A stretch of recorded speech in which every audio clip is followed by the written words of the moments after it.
A lot of times I find families, it's a topic which just seems to be too hard to discuss. Why is that, do you think? I think sometimes, Mark, it's the sharing of all the information. I think most times in families, family members or children or grandchildren know some parts of the information, but all of a sudden it is putting it all out on the table.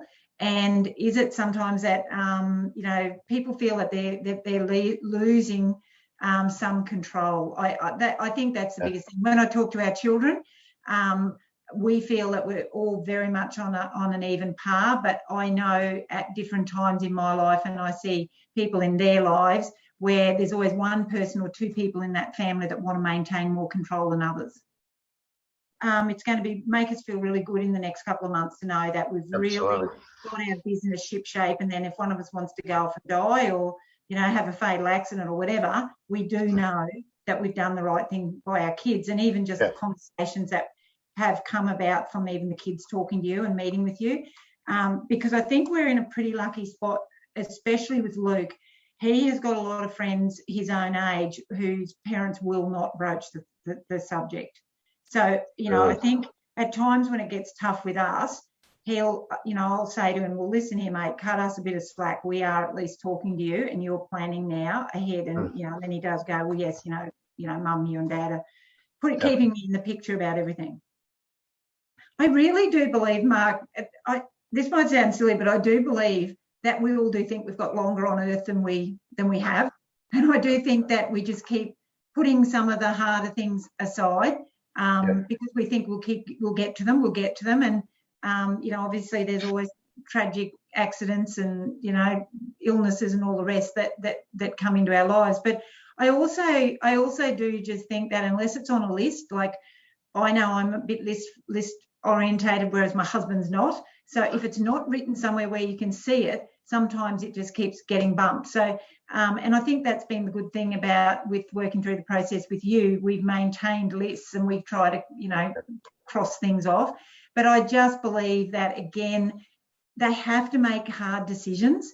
And again, as we had with our own children, what is even, what is fair? And I think they just don't want to go into those places of having to make really hard decisions. It's easier, Mark, to make a decision about when to sell cattle and, when to plant a crop than it is to actually plan for their future.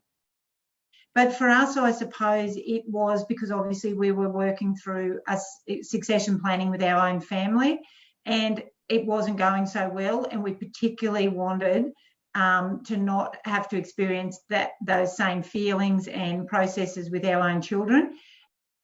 I think the biggest outcome for us, Mark, was finding somebody like yourself that had a bit of bush background, because I think that's a big tipping point, especially for my husband. And I would imagine for a lot of rural-based men is that they actually find someone that they can assimilate with, because I think women are a little bit more adaptive, but the biggest outcome, I think, was finding the right person, which, I believe we have. We've been very happy with the process so far. Other than that, I actually think just having everything laid out in front of you about what needed attention and a little bit of priorities about what needed attention first, and also, I suppose that reminder when constantly, you're keeping us focused and on track. But the biggest outcome will just be knowing that if something happens to Clayton and I, that we know that we've done the best we can to lay our life out ahead of us for our children. It makes a big difference. So, Mark, I just hope that what you're doing, you keep spreading your word out there, because that's biggest thing that we need is you need to be able to name drop, especially in your profession. And the other thing as well, I think, is that you really do need to keep working with the women, with the rural women. If you can constantly keep working with women to push to get their families to do this, it's going to save a whole lot of grief in the bush, especially at the moment with the land worth so much. There's going to be some damn big bum fights soon if they don't put their succession planning in place. Women are often the conduit. They're the ones that get caught between the husband and the children, and you know, Yep. and then all of a sudden Yep. you're trying to tweak a bit of change, or you're trying to get one or the others to be a bit more receptive to the other one's feelings, and it's you that's in the middle. So, you know, women I think have a real desire for those outcomes because they know that, you know, they're bearing more than they have to.